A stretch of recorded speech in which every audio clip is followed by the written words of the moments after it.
From the evidence that they gave us, you're guilty. We in 1619, we was eating fufu. Fufu? What the hell is that? Guess that's an African dish? I don't know. I could say if you miss Africa so much, go back there, but the native Africans wouldn't want them. You kidnapped us, put a hate crime on us. Well, actually, African rulers played a major role in the slave trade. African partners, including rulers, traders, and military aristocrats, played a direct role in the slave trade. They sold slaves acquired from wars or through kidnapping to Europeans or their agents. Middlemen. That was the first one. Now you came here with all the other atrocities. When you brought us here, you raped our men, women, and kids. I haven't done any of those things. This guy's saying that I did those things? No, I didn't. So therefore, you married us. Don't treat us like no cheap piece of meat. So therefore, our last name is American. So now's the time for a divorce.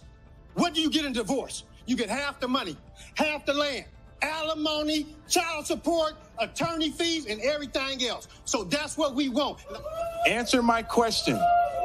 What do we want? When?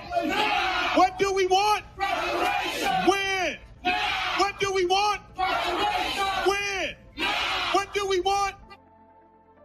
During a recent reparations task force meeting in California, multiple African American state residents angrily, emotions, demanded the task force give them reparations they feel they deserve for historical discrimination. So let's dig a little bit into this discrimination, shall we? We'll talk about the slavery part. 40 acres and a mule. How the first reparations for slavery ended in betrayal. On January 12, 1865, at 8 p.m., days after his march to the sea, Major General William Tecumseh Sherman, probably got the name wrong, met with 20 black ministers on the second floor of his headquarters in Savannah, Georgia. The Civil War would soon end, and the matter at hand that night was urgent. Sherman had called the black ministers to confer with him and President Lincoln's Secretary of War, Edwin M. Stanton. On the agenda were pressing questions. How would the country provide for the protection of thousands of black refugees who had followed Sherman's army since it invaded Georgia? How would thousands of newly freed black people survive economically after more than 200 years of bondage and unpaid labor? Days after the meeting, Sherman would issue Special Field Order No. 15, confiscating Confederate land along the Rice Coast. Sherman would later order 40 acres and a mule to thousands of black families, which historians would later refer to as the first act of reparations to enslaved black people. However, the order would be short-lived. After Lincoln's assassination on April 14, 1865, the order would be reversed and the land given to black families would be rescinded and returned to white Confederate. More than 100 years later, 40 acres and a mule would become a battle cry. And who rescinded the order?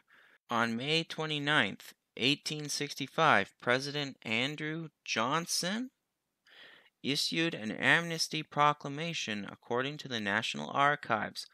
By the latter part of 1865, thousands of freed people were abruptly evicted from land that had been distributed to them through Special Field Order No. 15, according to the National Archives account, with the exception of a small number who had legal land titles.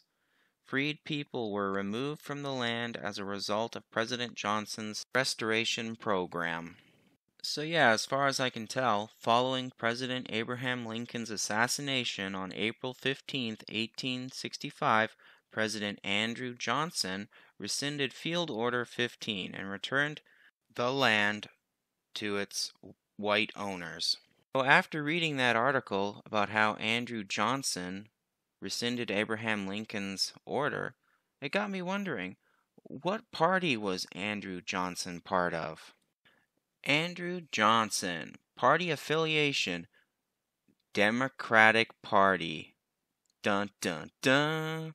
And why is that relevant, you may be asking? Well, 88% of the African American population votes Democrat, and they want reparations. Yet it was the Democrat Party, this Johnson person, who rescinded the reparations, the whole 40 acres and a mule. So two things. One, the African Americans, they had reparations, but the Democrats took it away from you. Two, if you want reparations, get the Democrat Party to pay for it, i.e. anybody who votes Democrat. A quick little side note, as far as I can tell, this Washington Post article doesn't mention which party Andrew Johnson was part of. I had to do a separate search for that. It might not seem like much, but nowadays, most people would think that the VP is part of the same party as the president. For example, Trump's VP was a Republican, and Biden's VP, of course, is a Democrat. Well, that's it for my thoughts on this matter. Take care out there in Clown World.